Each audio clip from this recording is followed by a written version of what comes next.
Descartes fue un filósofo que nació en Francia y está considerado el padre de la filosofía moderna y perteneció a una familia de la pequeña burguesía. Estudió en un colegio de jesuitas, según él, uno de los más célebres de Europa, donde le enseñaron la filosofía escolástica. Posteriormente estudió Derecho, Ciencias, Matemáticas y Física, y se enrolará en el ejército con el que participará en la Guerra de los 30 años.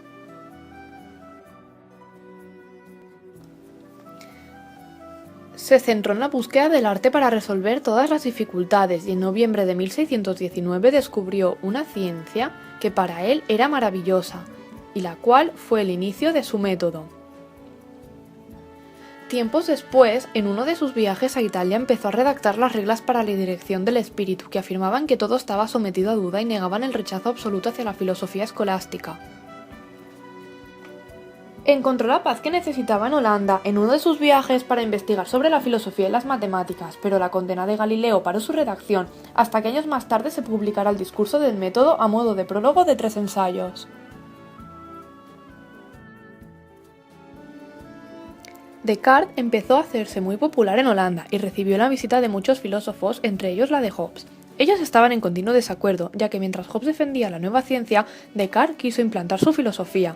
Por eso fue acusado por los jesuitas de ateísmo.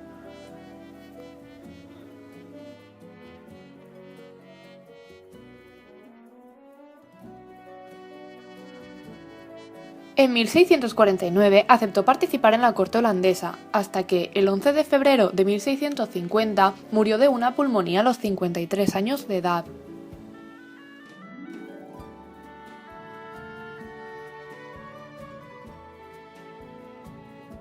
En su discurso del método, que fue un breve texto de presentación a modo de prólogo para sus 3 ensayos, resumía las líneas fundamentales de la obra, pero después de la condena de Galileo tuvo que cambiar su proyecto. Su nuevo proyecto pretendía mostrar su vida como una fábula exponiéndola al juicio público. Su estilo era autobiográfico y pretendía enseñar a conducir la razón mediante una actitud crítica, pues esta era la única manera de encender el motor hacia el saber.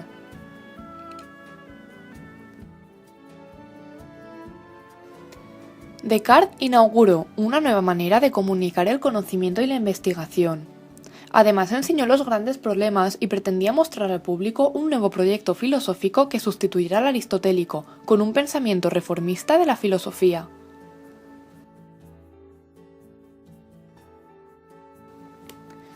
A finales de la Edad Media, en Europa, empezaron a suceder grandes cambios económicos y sociales, como la formación de estados nacionales, las relaciones entre el Estado y la Iglesia y la creación de una nueva clase social, la burguesía.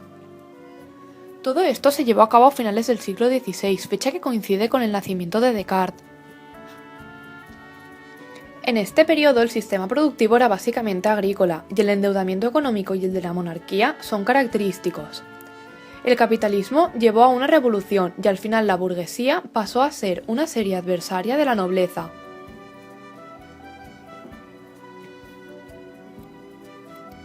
Resumiendo, el capitalismo industrial llevó a una revolución, y esto creó un nuevo perfil humano, capitalista y emprendedor, y al final la burguesía pasó a ser una serie adversaria de la nobleza. En el siglo XVI se produjo la ruptura de la cristiandad y la aparición de sectas. Ese movimiento se conoció como la Reforma y fue defendido por un cura que tras enfrentarse a la Iglesia su pensamiento reformista llevó a un nuevo dogma protestante. Entonces el Papa pidió a los jesuitas que usaran técnicas para preservar la fe, como la censura o la Inquisición. Aún así no pudieron evitar que estos textos fueran leídos y el protestantismo fue el motor intelectual que facilitó la imprenta, pero la Iglesia creó conflictos armados como la Guerra de los 30 años en la que Descartes participaría. Esto tuvo serias consecuencias y la Iglesia continuaba teniendo un férreo control sobre la cultura. En los países en los que reinó el protestantismo hubo libertad de pensamiento, mientras que en los católicos la Iglesia tenía un papel represor. En el siglo XVI también hubo un gran cambio en el modelo de Estado. Ese nuevo modelo tuvo un defensor en Inglaterra, Hobbes. Él hizo frente a las monarquías renacentistas, lo que se conoce como absolutismo monárquico.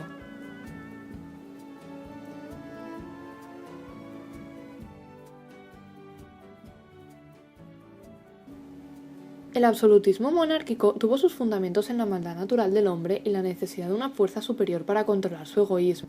Por eso, Hobbes entiende el Estado como un pacto entre él y los súbditos, y su función es garantizar la seguridad y la paz. Por todo eso, para Hobbes era incompatible la inseguridad y la libertad, puesto que se necesitaba una estancia coactiva para mantener la armonía y el orden. A estos cambios sociales y económicos hay que sumarle los culturales. Todos ellos produjeron el desarrollo del humanismo, la ampliación del escepticismo y la aspiración de una nueva ciencia que se encargaba del estudio de la naturaleza y que influyó en la filosofía cartesiana. También en el Renacimiento tuvo especial interés el estoicismo y el epicureísmo, además de las matemáticas. Pero el hecho más llamativo es que los humanistas se aproximaban al saber mediante la búsqueda de nuevas respuestas, y esto dio lugar a una nueva concepción del hombre. Esta nueva concepción del hombre le sitúa como objeto fundamental de la creación y de la percepción humana, y en la cultura renacentista antropocéntrica se descubre que el sentido humano es capaz de hacer y de pensar. Esto se vio reflejado en la filosofía, la ciencia y en el arte. Otra de las corrientes fue el escepticismo.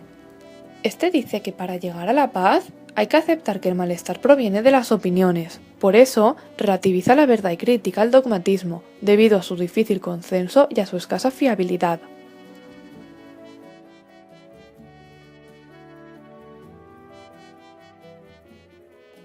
Por esa razón, el escepticismo propone suspender el juicio y evitar posicionamientos radicales para poder obtener la tranquilidad del alma. Esta corriente filosófica también muestra un conjunto de ideas sobre las que se puede criticar y que se puede negar. Además, nos ayuda a negar las presuposiciones de verdades absolutas sobre la religión, cultura y razón. De todo esto sale el típico filosófico: todo es relativo. Volviendo a su método, Descartes centró todos sus esfuerzos en una nueva filosofía. Se trataba de un nuevo método que se fundiera con el saber. Todo esto contribuyó a una nueva ciencia, y los filósofos experimentales que tuvieron una nueva concepción de la naturaleza modificaron el panorama intelectual del siglo XVII con Europa.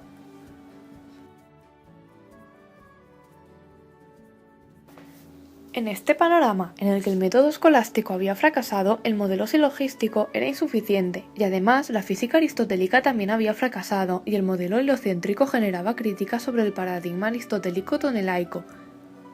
Todo esto inició una nueva concepción del cosmos.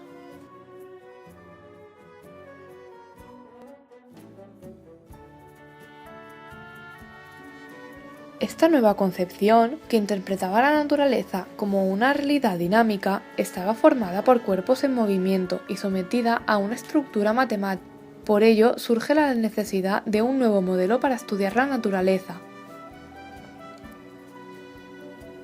Este nuevo modelo apareció en Bacon. Él nos presenta un modelo intuitivo en el que el objeto de estudio es la realidad humana, igual que en Galileo, que buscaba la objetividad en la naturaleza y dijo no a los procedimientos escolásticos.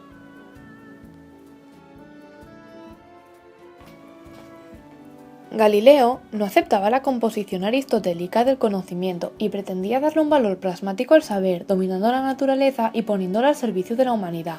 También creía que mediante un lenguaje matemático se entendería la naturaleza, por tanto, conociendo las matemáticas podríamos interpretarlas. Este método es conocido como resolución-composición y fue el antecedente del hipotético deductivo de Newton.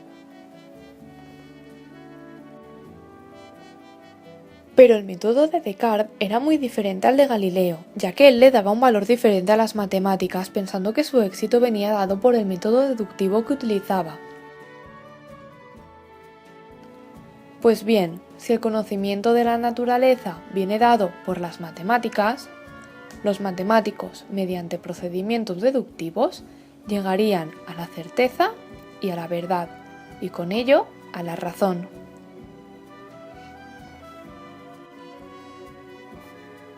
Este método, el de Descartes, ha de tener la capacidad de descubrir, no simplemente de enseñar. Por ello diremos que no se trata de transmitir un saber acumulado, sino de descubrir nuevas verdades. Por ello es lógico pensar que Descartes anunciará su famosa frase: pienso, luego existo.